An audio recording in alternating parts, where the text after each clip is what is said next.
Ji-won sat in the cold metal chair and stared at the gray walls around her. The room had no windows. The light came from strips in the ceiling that never turned off. She had been here for 3 months now, but it felt like years. The aliens called. This place the Reformation Center. They said it was on a moon called Kethara, far from Earth. Ji-won remembered the day they brought her here. She was Earth's youngest ambassador, only 28 years old. The older diplomats said she was too young, too soft. They were wrong about the soft part. 3 years ago, the hegemony came to Earth.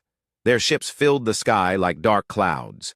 They said humans were chaotic and needed guidance. They offered peace if humanity would join their empire and follow their rules. The Earth leaders said no. Humans would not give up their freedom. The war lasted 6 months. Human weapons were like toys against alien technology. Cities fell one by one. The aliens did not destroy everything. They were careful. They wanted Earth intact, just under their control. Ji-won was in the final peace talks when it happened. The human leaders met with alien commanders in a space station above Earth. The talks were going badly. The aliens wanted total surrender. Humans wanted to keep some independence. When the talks failed, alien soldiers came into the room. They took Ji-won and 5 other diplomats. The aliens said these humans would be reformed to help their people understand the benefits of hegemony rule. The other diplomats were older men. Ji-won watched them break one by one during the first month. The aliens used machines that could reach into minds. They showed images and sounds that confused thoughts. They gave injections that made thinking hard. They asked questions over and over until the men forgot their own names.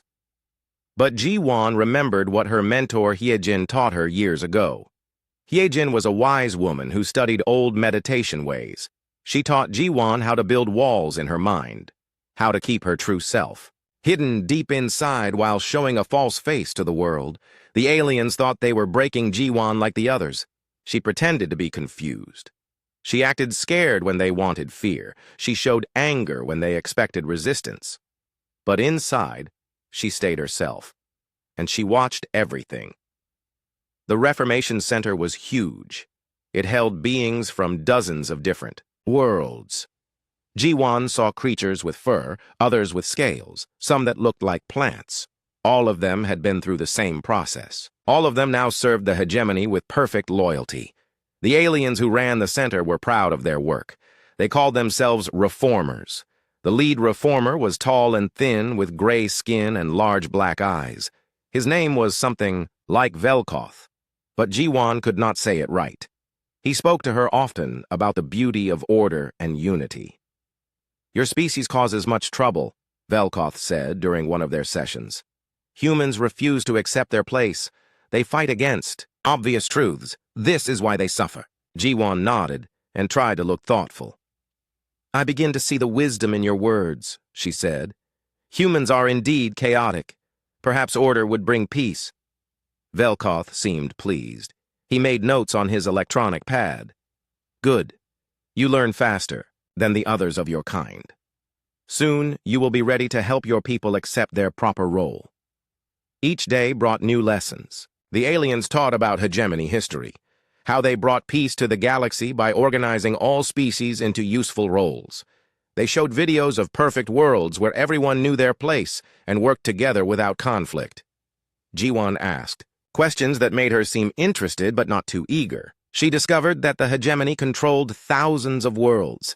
Each species had specific jobs based on their abilities. Some were workers, others were soldiers. A few became administrators. All served the greater good as defined by the hegemony, leadership. The most important thing Ji-won learned was about alien hierarchy. Every alien knew exactly who was above them and who was below. They followed orders without question because that was how they were trained from birth. Disobedience was impossible for them to imagine. In her cell at night, Ji-won thought about her brother Taimin back on Earth. He was 5 years older and had always protected her. When the aliens came, he joined the resistance fighters who hid in the mountains and forests. Ji-won hoped he was still alive. She also thought about Sora, who ran the underground network in Seoul before the invasion. Sora was smart and tough. If anyone could keep the resistance going, it was her. And there was Kang Ho, the former military commander who refused to surrender. He knew how to fight, even against superior weapons. The days turned into weeks then, months. Ji-won played her part perfectly. She showed gradual improvement in her attitudes. She began to criticize human behavior and praise hegemony wisdom. Velkoth and his assistants were delighted with her progress. "You will be our greatest success," Velkoth told her one day. "A human who truly understands the gift we offer. Your people will listen to you when they would reject us." Ji-won smiled and bowed her head. "I only wish to serve the greater good," she said. Inside, she was planning. The Reformation Center had strict rules, but reformed beings earned privileges. Good behavior meant better food, more comfortable rooms, access to educational materials. As Ji-won showed improvement, she gained these benefits. More importantly, she gained access to different areas of the facility. She was allowed to help with new arrivals, translating for humans who still resisted. She attended planning meetings, where alien administrators discussed the integration of various species. During these meetings, Ji-won learned about Earth's situation. The planet was under full occupation now. Humans were being organized into work groups. Some built things the aliens needed. Others grew food or maintained equipment. Children were being educated in hegemony schools to prepare them for proper citizenship. But there was still resistance. The aliens spoke with frustration about human groups that attacked their facilities. Supply convoys were being hit. Communication networks were being disrupted. The humans were proving harder to control than expected. Ji-won felt pride hearing this news, though she kept her face blank. Her people were still fighting. Taemin and the others had not given up. As winter came to the facility, marking nearly a year since her capture, Ji-won achieved a major breakthrough. She was assigned to help interview new human prisoners. The aliens wanted her to explain the EA benefits of cooperation. Her first subject was a young man named Minho, who had been captured leading a resistance cell in Busan. He was angry and defiant, cursing the aliens and their rules.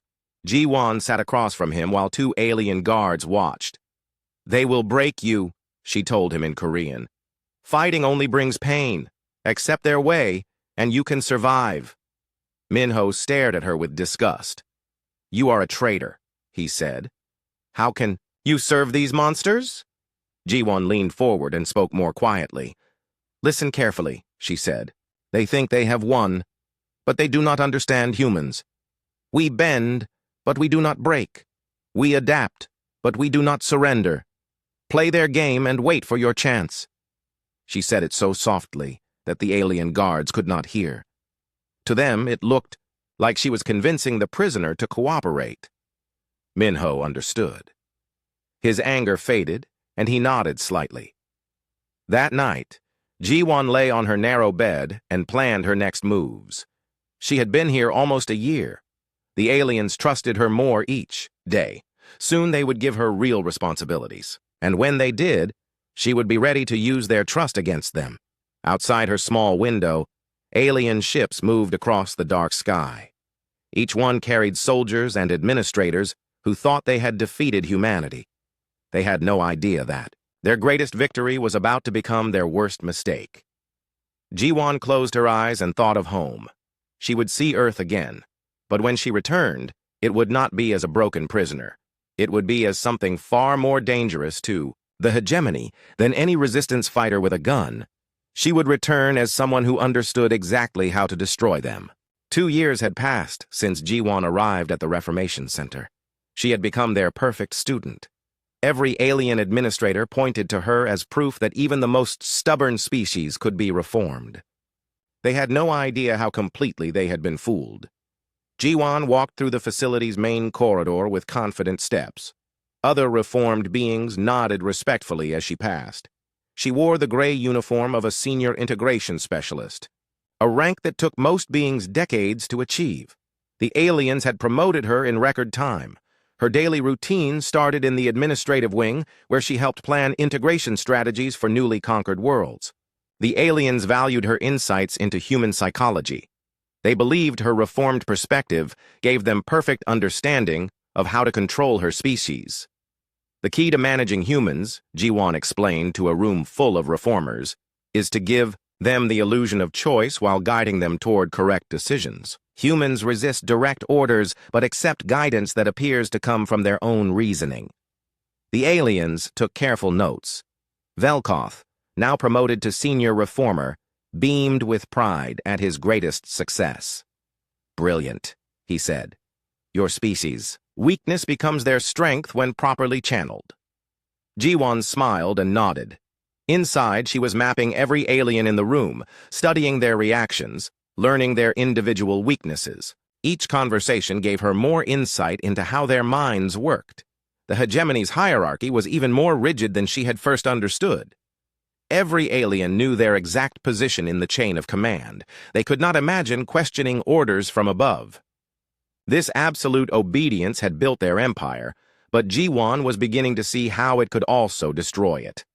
During her sessions with new human prisoners, Jiwon carefully planted seeds of resistance while appearing to promote cooperation. She spoke to them in code, using words that meant one thing to watching aliens and something else to human ears. "Adaptation is survival," she would tell prisoners. To aliens, this sounded like acceptance of hegemony rule. To humans, it meant pretend to cooperate while you plan to fight back. Her most important work happened in private meetings with alien officials. They sought her advice on managing human settlements on Earth. Jiwon gave them suggestions that seemed logical, but contained hidden flaws. "Humans work better when they feel they are contributing to something meaningful," she told Commander Rixtal, who managed Earth's eastern districts. Perhaps rotating their work assignments would increase productivity. Rixtal agreed immediately. He implemented the rotation system across his entire region. What he did not realize was that constantly moving humans between jobs would help them map alien facilities, share information, and coordinate resistance activities. Jiwon made similar suggestions to other commanders. She recommended communication, protocols that seemed efficient but created security gaps. She advised on patrol schedules that appeared random but followed patterns resistance fighters could exploit. Each suggestion sounded perfectly reasonable to alien ears. The most valuable intelligence came from her access to the Strategic Planning Division. As a senior integration specialist, Jiwon reviewed reports from across the hegemony's empire. She learned about troop movements, supply lines, and communication networks spanning thousands of worlds. She discovered that rebellion was stirring on many planets. Species that had seemed perfectly controlled were showing signs of unrest. The hegemony was strong, but it was not as stable as it appeared. The rigid hierarchy that ensured obedience also prevented lower-level administrators from reporting problems to their superiors. On Earth, the resistance was growing stronger. Reports spoke of increased attacks on alien facilities. Supply convoys were being hit with improving coordination. Communication networks suffered regular disruptions. The human fighters were learning and adapting. Jiwon felt proud when she read these reports, though she kept her expression neutral. Her brother Taimin and the others were doing their part. Soon, she would be able to help them more directly. Her opportunity came when she was assigned to work with High Coordinator Nexvar, who oversaw all human integration efforts. Nexvar was one level below the Regional Command Council, making him one of the most powerful aliens in Earth's sector. "Your insights have been invaluable," Nexvar told her during their first meeting. "The human integration project would have failed without your guidance. I want you to develop a comprehensive strategy for completing the process." Jiwon bowed respectfully. "I am honored by your trust," she said. "Humans require a delicate approach. Too much pressure creates resistance. Too little allows chaos to grow. The balance must be perfect." Over the following weeks, Jiwon crafted a detailed plan for human management. On the surface, it appeared to be a brilliant strategy for complete control. Underneath, it was designed to create maximum confusion and vulnerability in the alien command structure. The plan called for decentralized authority among human administrators, with aliens maintaining oversight through a complex reporting system. It looked like efficient delegation to the aliens. In reality, it would create communication breakdowns and conflicting orders that human resistance leaders could exploit. Nexvar was so impressed that he scheduled a presentation to the Regional Command Council. Jiwon would have direct access to the aliens who controlled entire star systems. The thought both excited and terrified her. While preparing for the presentation, Jiwon received unexpected news. A new group of human prisoners had arrived, including someone she knew. It was So-Ra, captured during a raid on a resistance safe house in Seoul. Ji-won volunteered to handle So-Ra's initial processing. They met in a small interview room under the watch of 2 alien guards. So-Ra looked thin and tired, but her eyes still burned with defiance. "I know who you are," So-Ra said in Korean. "The great traitor who helps aliens understand how to control us better." Ji-won kept her voice level and professional. "Resistance is futile," she replied in the same language. "Cooperation brings survival and eventual prosperity. Your people suffer because they refuse to accept obvious truths." To the watching aliens, this sounded like standard Reformation dialogue. But Ji-won had carefully chosen her words. In the old resistance codes that So-Ra would know, her message was completely different. "Trust me. I am still fighting. Help is coming." So-Ra's eyes widened slightly, but she kept her expression angry. "You disgust me," she said. "How many humans will die because of your betrayal?"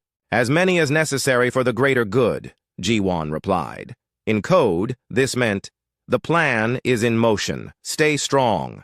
Over the next few days, Ji-won continued So-Ra's processing while secretly updating her on the real situation. She explained how she had infiltrated the alien command structure and was preparing to strike back. So-Ra was amazed by the scope of Ji-won's deception. "You have been playing a game none of us imagined," So-Ra whispered during one session. "But how can one person bring down an entire empire?" "By understanding their weakness," Ji-won replied. "They believe their hierarchy makes them strong. Actually, it makes them vulnerable. Every alien follows orders without question. If you control the orders, you control them all." So-Ra quickly grasped the implications. "You mean to turn their own system against them?" "Exactly. But I need help from the resistance on Earth. There are things only they can do." Ji-won began using So-Ra as a secret communication channel to the resistance. Information that seemed routine to alien monitors carried coded messages to human fighters. Patrol schedules, supply routes, and facility weaknesses were hidden in normal reports about So-Ra's progress. The Regional Command Council presentation was scheduled for the following month. Ji-won worked on her strategy document during the day and refined her real plans at night. She would have one chance to influence the aliens who controlled Earth's fate. She could not waste it. As the date approached, Ji-won felt the weight of responsibility.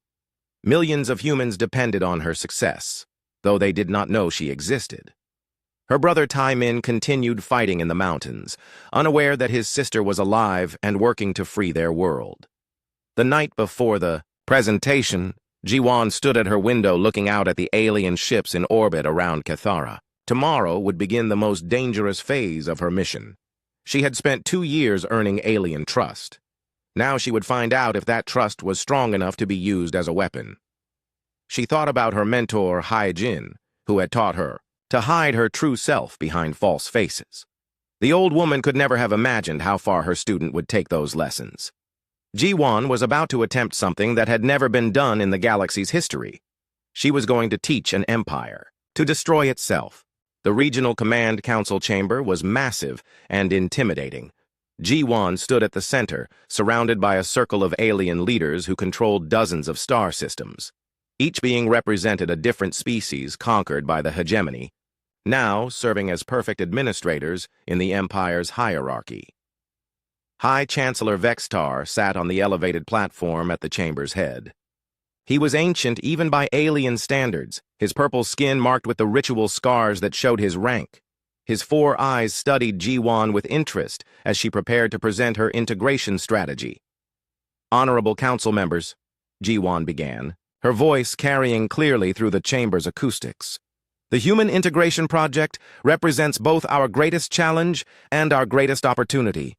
Humans possess unique characteristics that, when properly channeled, can strengthen the entire hegemony." She activated the holographic display that showed her carefully crafted strategy.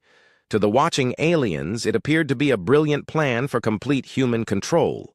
In reality, every element was designed to create vulnerabilities in their system.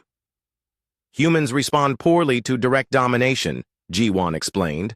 "However, They excel when they believe they are working toward a meaningful goal. I propose giving them increased administrative responsibilities while maintaining hegemony, oversight through enhanced monitoring protocols. High Chancellor Vextar leaned forward. You suggest giving a resistant species more authority? This seems counterproductive. Ji-Wan had anticipated this objection. Respectfully, Honorable Chancellor, humans under pressure become unpredictable and dangerous. Humans who feel valued become loyal and productive. The monitoring systems I propose will detect any deviation from approved behavior patterns while allowing them the illusion of independence. The council members exchanged glances. Several nodded approvingly. Ji-Wan's strategy appeared to solve multiple problems at once. It would reduce resistance activity by giving humans stake in the system while providing the hegemony with detailed intelligence about human society. The monitoring protocols are particularly ingenious, said Coordinator Thexanen, who managed the Empire's communication networks. This distributed approach would provide more detailed information than our current centralized system. Ji-Wan smiled graciously. I learned from studying hegemony efficiency principles. Centralized control with distributed data collection maximizes both security and productivity.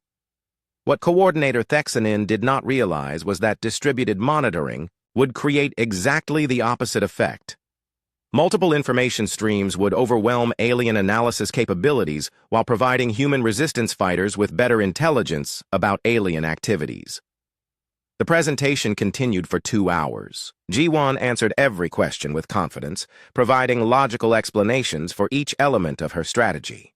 The council members were increasingly impressed by her understanding of both human psychology and hegemony principles. High Chancellor. Vextar finally stood, indicating the session was ending. Your proposal shows remarkable insight, he announced.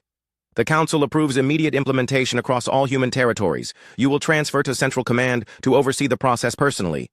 Ji-Wan bowed deeply.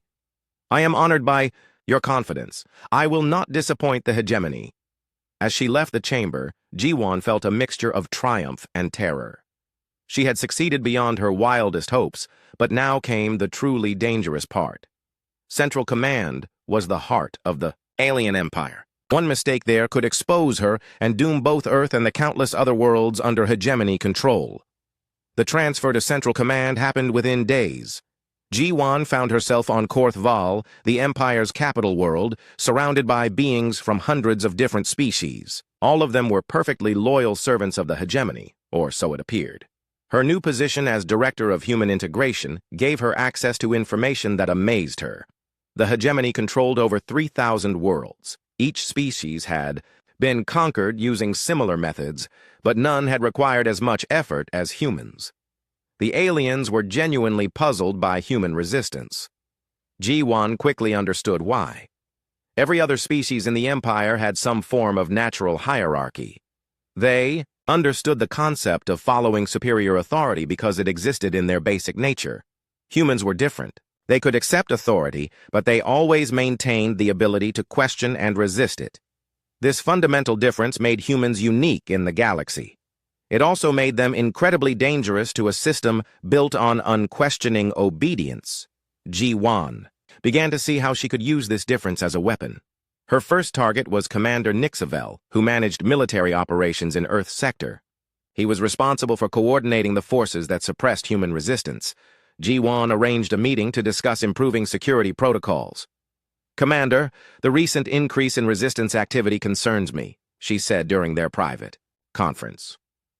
My analysis suggests that current patrol patterns may actually be encouraging coordinated attacks.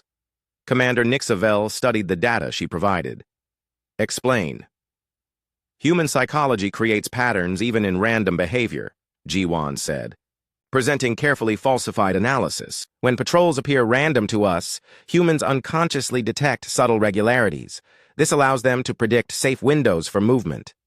She showed him a revised patrol schedule that appeared to eliminate these patterns. In reality, the new schedule would create much larger gaps in coverage while seeming more secure to alien observers. Commander Nixavel was impressed by her detailed analysis. Your understanding of human thinking continues to amaze me. I will implement these changes immediately, Within weeks, Ji-won received reports that resistance activity on Earth had increased dramatically. Human fighters were taking advantage of the security gaps her revised protocols had created. But to alien observers, the new system appeared to be working perfectly because it generated more detailed reports about the areas that were actually being monitored. Ji-won applied similar tactics to other commanders. She convinced Overseer Quinthok to reorganize supply distribution in ways that accidentally aided resistance logistics. She persuaded Administrator Kelimov to modify communication protocols in ways that created intelligence gaps the resistance could exploit. Each change seemed logical and beneficial to the aliens who implemented it. They trusted Ji-won's expertise completely because her previous recommendations had appeared so successful. They had no way of understanding that she was systematically undermining their control while appearing to strengthen it. The most important breakthrough came when High Chancellor Vextar assigned her to analyze integration problems across the entire empire. Ji-won gained access to files covering every conquered species and their management protocols. She discovered patterns that revealed the hegemony's fundamental vulnerabilities. The empire's strength came from its rigid hierarchy, but that same hierarchy prevented information from flowing freely between levels. Lower-level administrators often knew about problems, but could not report them to superiors without appearing to criticize the system. Upper-level leaders made decisions based on incomplete information because they never heard about difficulties from below.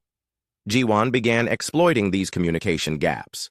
She provided reports to high-level leaders that painted optimistic pictures of situations that were actually deteriorating. She gave lower-level administrators guidance that appeared to solve problems, but actually made them worse.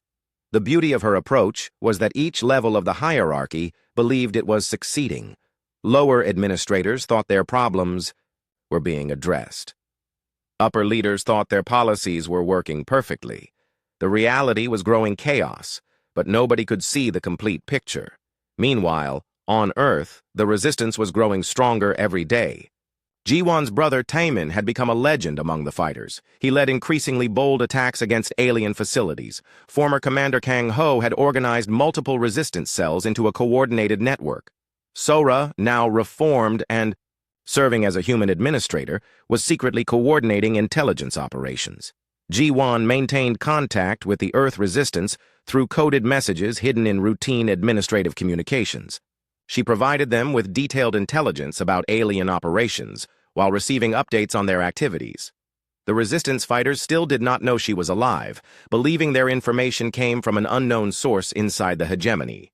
As months passed, Ji-won's influence grew throughout the central command structure. Officers sought her advice on managing not just humans, but other resistant species. Her reputation as an expert on integration psychology made her invaluable to the Empire's continued expansion. High Chancellor Vexatar summoned her for regular, private consultations. "Your insights have transformed our approach to species management," he told her during one meeting. "Perhaps you could review our protocols for newly contacted civilizations." Ji-won felt her heart race. The hegemony was planning new conquests, and they wanted her help to make the process more efficient. This was an opportunity beyond anything she had imagined. "I would be honored to assist," she replied. "Each species requires a unique approach, based on their psychological and social structures.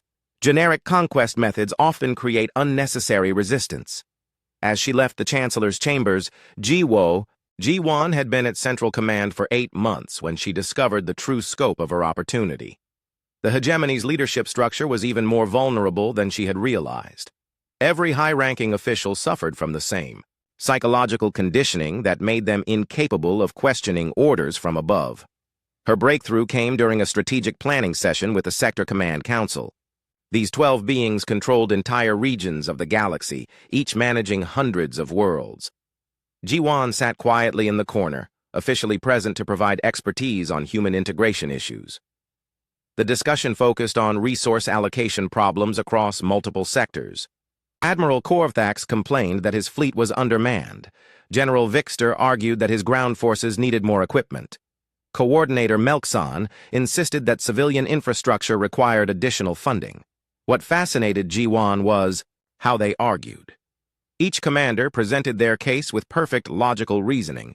but none of them questioned the fundamental assumptions underlying their problems.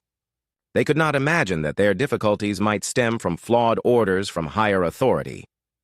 High Chancellor Vextar listened to all arguments before making his decision. Admiral Korvthax will receive additional ships from General Vixter's reserve fleet. General Vixter will requisition equipment from Coordinator Melksan's infrastructure projects. Coordinator Melksan will delay civilian improvements until next cycle. Every commander accepted this decision without protest, even though it solved nobody's actual problems. They trusted that their superior's wisdom exceeded their own understanding. This blind faith was exactly what G1 needed to exploit. After the meeting, G1 approached Admiral Korvthax privately. "Admiral, I noticed some concerning patterns in the resistance data from your sector. Human fighters seem to be coordinating across multiple systems in ways that suggest they have access to fleet movement information." The Admiral's expression showed alarm. "That should be impossible. Our communication security is absolute." "Indeed," G1 agreed, "which suggests the leak must come from an unexpected source. Perhaps the human administrators we have been trusting with routine logistical data are more clever than we realized." She presented carefully fabricated analysis showing how routine information could be combined to reveal sensitive fleet positions.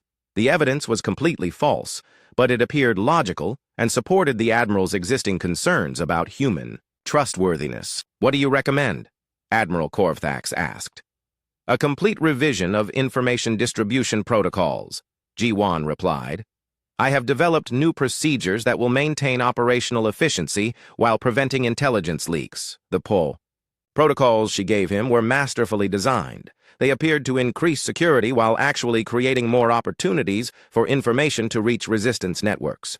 Communication channels were reorganized in ways that seemed more secure, but actually made them easier to intercept. Data distribution was restructured to prevent leaks, but actually made sensitive information more accessible to human administrators.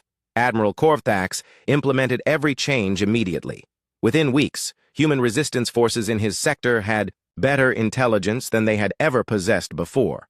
But the Admiral saw only positive results, because G1's protocols generated reports that made the security improvements appear successful. G1 used similar approaches with other sector commanders. She convinced General Vixter to reorganize his ground forces in ways that accidentally created tactical vulnerabilities. She persuaded Coordinator Melksan to modify supply distribution systems in ways that aided resistance logistics. Each commander believed they were implementing brilliant security improvements. They competed with each other to praise G1's expertise. Her reputation spread throughout the entire hegemony command structure. The most important target was Overseer Quinthak, who managed Earth's entire sector. He controlled not just Earth, but 17 other systems containing billions of beings from dozens of different species. If G1 could influence him effectively, she could impact the lives of countless oppressed populations. Overseer Quinthak was older and more experienced than the other commanders. He had participated in over 50 successful conquests during his career. He was also more suspicious of innovations, having seen many promising reforms fail in practice. G1 spent weeks studying his psychology before making her approach. She discovered that Quinthak's greatest pride was his reputation for efficiency. He consistently delivered better results than other overseers using fewer resources. This pride would be his weakness. "Overseer, I have been analyzing efficiency metrics across all sectors," G1 said during their first private meeting. "Your results are remarkable, but I believe there are opportunities for even greater improvement." Quinthak's interest was immediately engaged.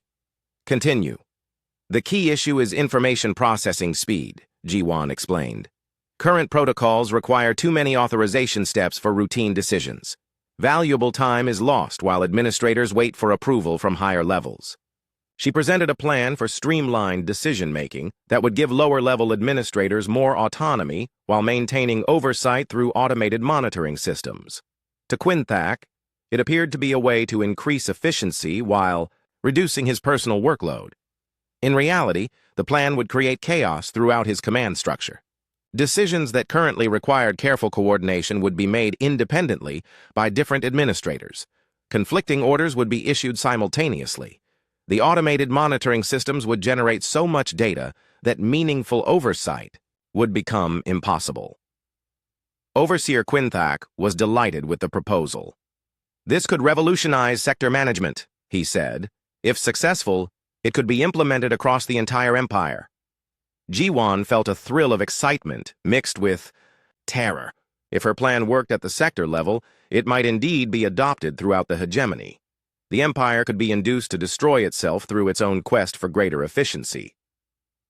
Implementation began immediately.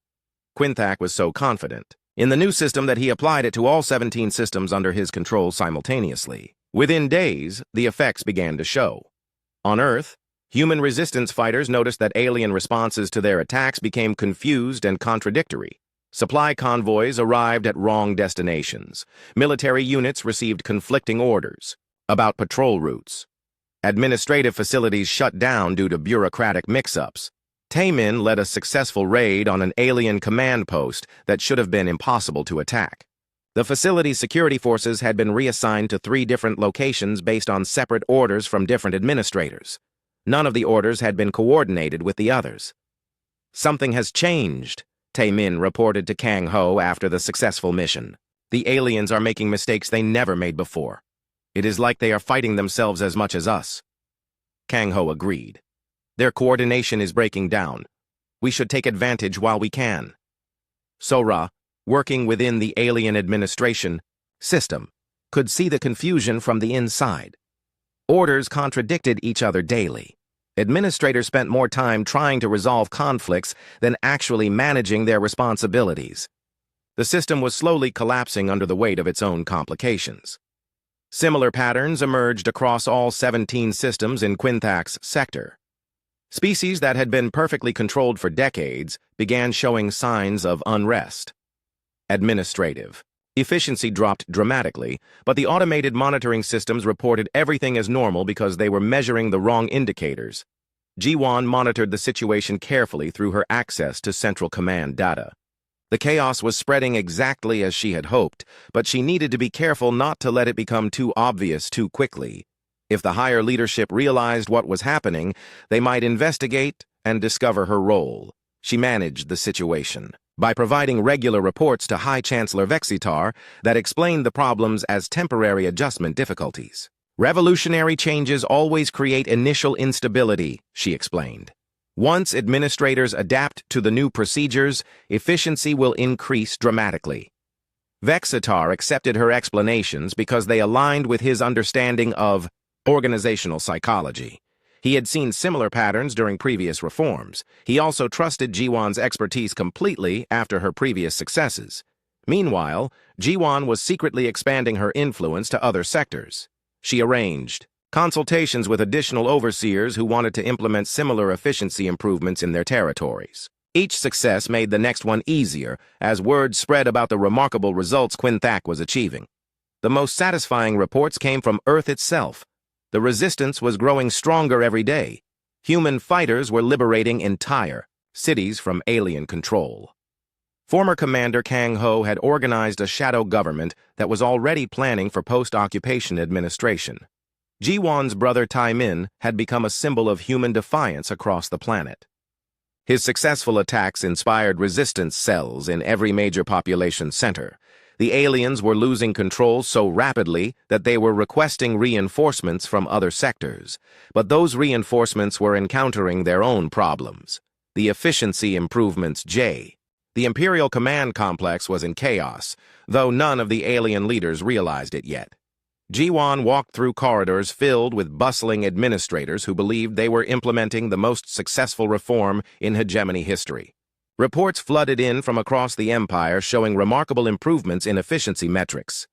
What the reports did not show was that actual control was collapsing everywhere at once. Jiwan had spent 3 months designing the empire-wide implementation of her protocols. The plan was brilliant in its simplicity. Each sector would adopt the new efficiency measures in a carefully coordinated sequence that appeared to maximize stability while actually ensuring maximum disruption. High Chancellor Vexitar reviewed her proposal with obvious excitement. "This is extraordinary work," he said, studying the detailed timelines and resource allocations. You have anticipated every possible complication.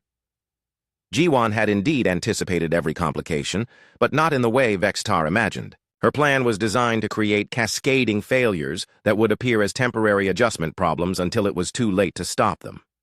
The key is synchronized implementation, she explained.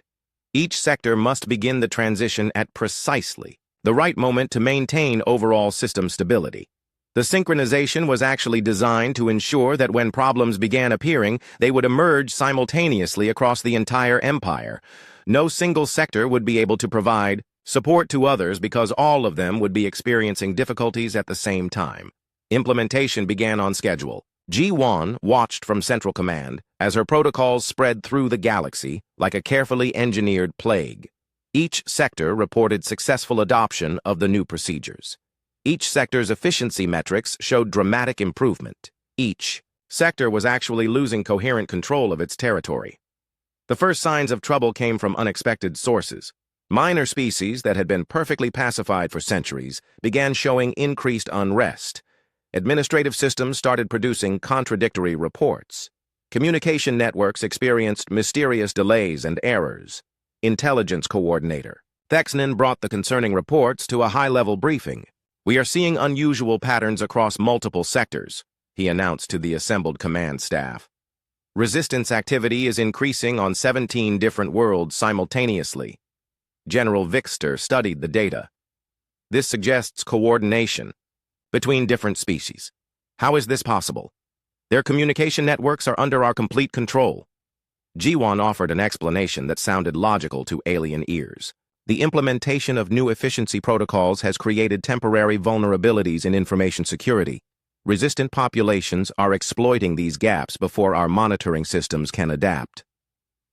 "How long before the systems adapt?" "Hi," Chancellor Vextar asked. "Based on historical precedent, no more than 6 months," Jiwan replied confidently. "Revolutionary changes always create initial instability before delivering superior performance." The alien leaders accepted this explanation because it matched their understanding of organizational psychology. They had seen similar patterns during previous reforms, though never on such a massive scale. What they did not understand was that the adaptation Jiwan described would never come. The new systems were designed to create permanent instability while generating reports that made the problems appear temporary and manageable. On Earth, the Resistance had achieved victories that seemed impossible just months earlier.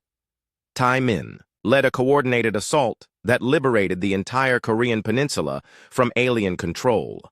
The occupying forces retreated in confusion, their command structure too disrupted to organize effective resistance. Kang Ho established a provisional government in Seoul that began coordinating with liberation movements across the planet. Human fighters were not just winning individual battles anymore, they were reclaiming entire regions and holding them against alien counterattacks. Sora, working within the collapsing alien administration, provided crucial intelligence that allowed the Resistance to stay ahead of desperate attempts to restore order. Her reports revealed just how completely the occupying forces had lost control of the situation. "They cannot even communicate with their own units," Sora transmitted to the Resistance networks. "Orders are issued and countermanded within hours. Supply lines have broken down completely. Some alien units are requesting permission to surrender." The situation was similar across the Empire. On Vorth Kala, the beetle-like natives had overthrown their alien overseers and declared independence. On Kexnara, the crystalline beings had simply stopped obeying orders, leaving their alien administrators powerless. On dozens of other worlds, species that had seemed perfectly controlled were asserting their freedom. Jiwan monitored these developments from her position at Central Command while maintaining her facade of concern about the temporary adjustment difficulties. She provided regular updates to High Chancellor Vexitar that painted the situation as challenging but manageable. "The coordination between different resistance movements is more sophisticated than we initially anticipated," she reported during one briefing. "However, our analysis indicates that this apparent cooperation is actually coincidental. Multiple Uri species are simply exploiting similar vulnerabilities in our transition protocols." Vextar found this explanation reassuring. "So the Resistance lacks true unity? Each species is acting independently?" Exactly, G1 confirmed. Once our new monitoring systems are fully operational, we will be able to address each rebellion separately. Their apparent coordination will become a weakness as they compete with each other for resources and territory. This was completely false. The resistance movements were indeed beginning to coordinate with each other, sharing intelligence and tactical innovations across species lines. But the alien leadership could not imagine such cooperation because their own psychology made interspecies alliance incomprehensible to them. The most significant development came when Overseer Quinthak requested an emergency meeting with G1. His sector, which included Earth, was experiencing the most severe disruption of all. He needed help understanding why the efficiency improvements were producing such unexpected results. The new protocols have eliminated administrative delays exactly as predicted, Quinthak reported in confusion. Response times are faster than ever. Resource allocation is more flexible than ever. Yet somehow actual control is decreasing rather than increasing. G1 nodded sympathetically. This is a common psychological phenomenon during major transitions. Lower-level administrators are making more decisions independently, which creates an illusion of lost control at higher levels. Actually, the system is more responsive than before. But resistance forces are achieving objectives that should be impossible, Quinthak protested. They are coordinating attacks across multiple systems with precision that suggests access to our strategic planning. That suggests we need additional security improvements, G1 replied smoothly. I can develop enhanced protocols that will close any remaining information gaps. Quinthak eagerly accepted her offer. The enhanced protocols she provided appeared to address every security concern he had raised. In reality, they would create even larger intelligence gaps while making the problems harder to detect. As she left Quinthak's office, G1 felt the weight of approaching revelation. The chaos she had created was becoming too obvious to hide much longer. Someone in the alien hierarchy would eventually realize that their most trusted human advisor was responsible for their empire's collapse. Her opportunity to accelerate the timeline came when High Chancellor Vex-Tar summoned her for an urgent consultation. Reports from across the Empire were becoming impossible to ignore. Too many sectors were experiencing similar problems simultaneously. I am beginning to suspect that our implementation schedule was flawed, Vex-Tar admitted. Perhaps we moved too quickly with empire-wide adoption. This was G1's chance to push the situation past the point of no return. Respectfully, Chancellor, I believe the opposite is true. The problems we are seeing result from incomplete implementation. Some sectors are still using old protocols while others have adopted new ones. This creates interface problems that appear as system failures. You recommend completing the implementation rather than slowing it down. I recommend immediate emergency implementation across all remaining sectors, G1 said with apparent urgency. Every day of delay increases the coordination problems between different administrative levels. Vex-Tar made the decision that would doom his empire. Implement the protocols immediately across all sectors. Emergency authorization overrides all normal procedures. Within hours, G1's chaotic efficiency systems were active throughout the entire hegemony. 3,000 worlds suddenly found their alien administrators unable to coordinate with each other. Communication networks collapsed under the weight of contradictory orders. Supply systems distributed resources to wrong destinations. Military units received conflicting commands that left them paralyzed. The effect was immediate and catastrophic. Resistance movements that had been growing stronger for months suddenly found themselves facing occupying forces that could barely function. Species that had been oppressed for decades discovered that their oppressors were too confused to aim.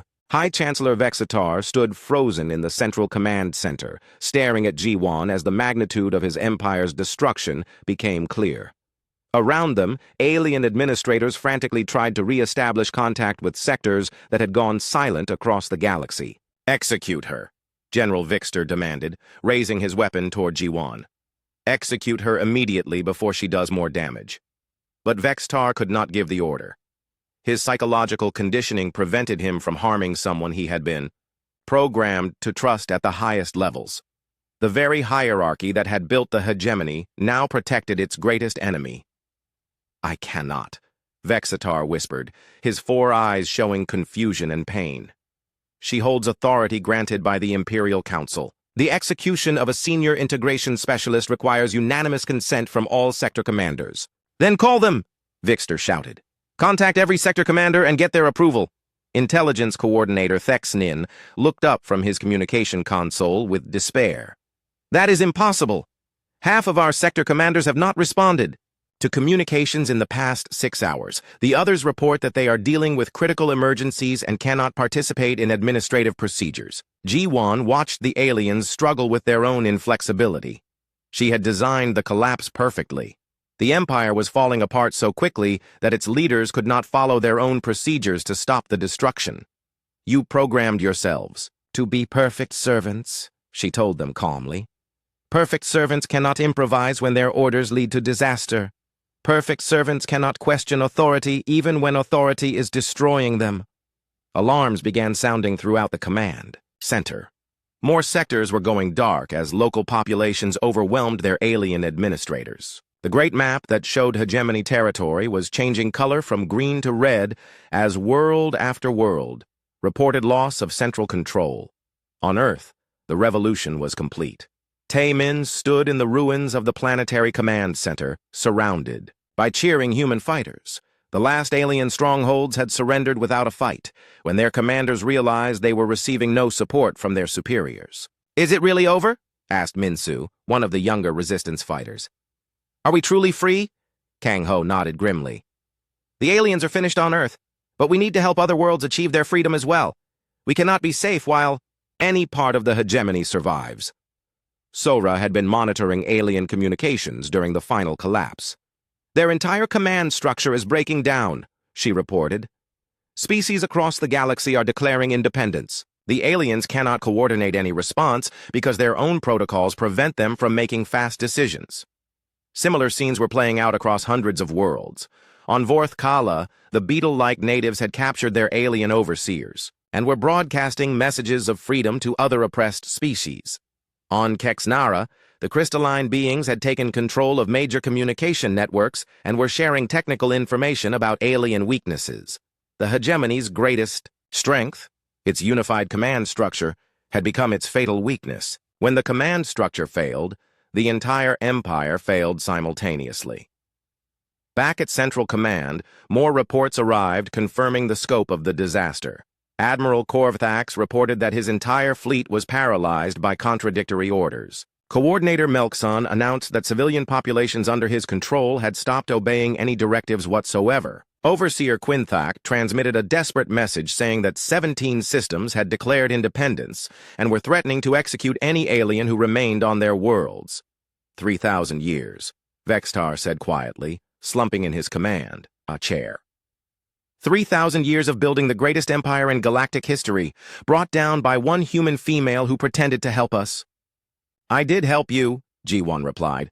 I helped you understand your true nature. You are not superior beings destined to rule the galaxy. You are just another species that happened to develop technology before your neighbors. When you encountered someone who understood your psychology better than you understood it yourselves, you became helpless. General Vixter made one final attempt to salvage the situation. We still control this facility and the core worlds. We can rebuild from what remains. Ji-Wan shook her head. Look at your own staff. How many of them are thinking about rebellion for the first time in their lives? How many are wondering if they should question orders that led to such complete disaster? She was right. Around the command center, alien administrators were exchanging glances and whispered conversations. The absolute certainty that had defined hegemony culture for millennia was cracking. If their highest leaders could be so completely deceived, what other assumptions might be wrong? The psychological virus Ji-Wan had introduced was spreading even among the aliens themselves. Once beings began questioning authority, the questioning became harder to stop. The rigid hierarchy that had seemed unshakable was revealed to be as fragile as glass. The remarkable thing, Ji-Wan continued, is that you did this to yourselves. Every order you followed came from your own command structure. Every protocol you implemented was approved by your own procedures. I simply gave you what you asked for, maximum efficiency. You never realized that maximum efficiency in a flawed system produces maximum disaster. Communication systems across the command center began shutting down as more sectors went offline. The great empire that had spanned the galaxy was contracting rapidly as world after world slipped beyond central control. Emergency klaxons wailed as the final reports arrived. The core worlds themselves were experiencing uprisings. Species that had been perfectly integrated for centuries were suddenly demanding independence. Military units were refusing orders. Administrative systems were collapsing everywhere at once. Chancellor Vextar made his final decision as leader of the hegemony. "Open all detention facilities," he ordered quietly. "Release every prisoner, every political detainee, every being held for reformation. If the empire is ending, let it end with mercy rather than cruelty." His subordinates stared at him in shock. "Chancellor, that order will cause chaos across hundreds of worlds." "The chaos is already here," Vextar replied. "At least this way, we do not add to the suffering we have caused." G1 felt a moment of unexpected respect for the alien leader. Even in defeat, he was choosing to minimize harm rather than lash out in revenge. Perhaps there was hope for post-hegemony relations between species after all. The order went out, across the galaxy. Prison doors opened on 1,000 worlds. Beings who had been held for decades walked free under open skies. Political prisoners emerged from solitary confinement to find their jailers had fled. Reformation centers that had broken countless minds were abandoned as their staff evacuated to unknown destinations. On Kethara, the facility where G1 had spent her first year of captivity was liberated by former prisoners who had pretended to be reformed. They found the remaining human captives and helped them contact the resistance networks on Earth. One of those captives was Hyejin, G1's old mentor. She had been captured 6 months after G1 and had spent 2 years pretending to undergo reformation while actually maintaining her inner strength through the same meditation techniques she had taught her student. "Your student has done something extraordinary," the former prisoners told Hyejin as they showed her news broadcasts from across the galaxy. "She has freed not just Earth, but thousands of worlds." Hyejin smiled with pride and sadness. She always understood that true strength comes from knowing yourself so completely that no external force can change your essential nature. "I taught her to hide her thoughts, but she learned to use that hiding as a weapon." The final scene at Central Command came when evacuation orders were issued. The hegemony leadership was abandoning their capital world as local populations prepared to overwhelm the government district. Alien administrators fled in whatever ships they could find, many not knowing where they would go or what they would do without the empire that had defined their entire existence. High Chancellor Vextar approached G1 before departing. "I have ordered a ship prepared to take you anywhere you wish to go. It is the least I can do after everything." "I want to go home," G1 said simply. "I want to see my brother and my world. I want to help rebuild what your empire destroyed." "Will humans seek revenge against our species?" Vextar asked. "We have caused great suffering across the galaxy." G1 considered the question carefully. Humans understand the difference between a system and the individuals trapped within it. Your empire was evil, but many of your people were simply following the only way of life they had ever known. "We will judge individuals by their individual actions, not by the crimes of their government." Vextar nodded gratefully. "Perhaps there is wisdom in the chaos you represent. Our order was beautiful, but it was built on suffering. Your chaos is ugly, but it allows for growth and change." "It is not chaos," G1 corrected. "It is freedom. The freedom to make mistakes, to learn from them, and to become something better than what you were before." The journey back to Earth took 3 weeks aboard a fast hegemony courier ship operated by aliens who had volunteered to help in the evacuation efforts. G1 spent the time monitoring galactic communications as the